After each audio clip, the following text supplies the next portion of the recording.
12-year-old saying born in the administration of Bush the father. When it comes to Iraq, it's all about the oil. For Free Speech Radio News, this is Jeremy Scahill in Baghdad, Iraq. In the West Bank today, Israeli troops raided a refugee camp near Nablus, rounding up an estimated 400 men between the ages of 15 and 50 who were taken away for questioning.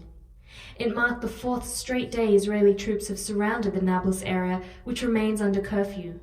This as the Palestinian High Court ordered the release Monday of militant Palestinian commander Ahmed Saadat, who Israel believes ordered the October assassination of then Tourism Minister Rehavam Ze'evi.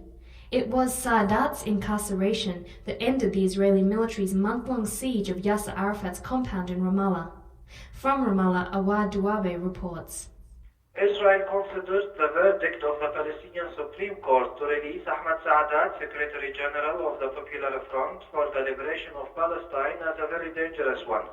The Popular Front took responsibility of the assassination of the far right-wing Israeli minister Ze'evi last October.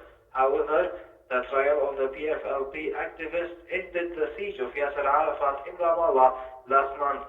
Anan Gissim, the spokesperson of the Israeli government, said Israel might ask the handover of Saadat in case he is released. From the Palestinian side, this reaction was rejected by both political analysts and politicians. Ali Jarbawi, a political analyst and a political science professor at Birzeit University.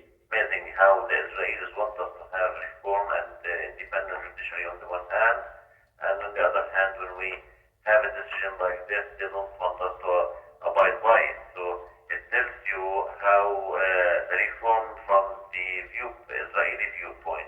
The Palestinian side, I think we should comply with the court decision and we should release Mr. Saadat from prison. However, Palestinians welcome the verdict that does include other dimensions, according to Qais Abdel Karim, a member of the political office of the Democratic Front for the Liberation of Palestine, the second left-wing faction in Palestine. This verdict proves the integrity of the Palestinian judicial system, and now to the executive authority to prove respect to the judiciary and earnest keenness on the reform and the signature of the new law on the judicial system and its independence.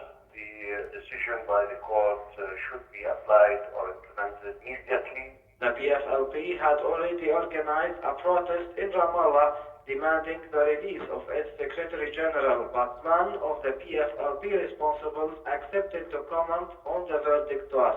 Nevertheless, the international demands for reforms in the Palestinian territories were highly linked to the application of the verdict, as explains Abdel Karim. This is a test, actually, to all the international powers that are asking us to base our system on democracy and on the respect to the rule of law, to make it possible for this legal verdict to take part toward implementation, in order to prove that their demands for a more democratic and lawful regime are genuine and not only an excuse. Well, and despite the international and internal demands and the verdict, it is not so sure yet that Saadat shall be released soon because of Israeli and American pressure mainly. Ali Jarbawi. I have my doubts because I think that, as you mentioned, it would create a crisis, political crisis with the United States and with Israel. I think it's a very delicate issue. I hope that the authority would stand by its decision to reform the system and would give liberty to Mr. Saadat. The arrest of a Secretary General of a main Palestinian faction angered many Palestinians, and now his release might be a nightmare for the Palestinian political decision makers who are already lost between the outside pressure and the internal demands. Awad Davis reporting for Free Speech Radio News, Ramallah. As the US media celebrates the visit of Deputy Defense Secretary Paul Wolfowitz to the Philippines,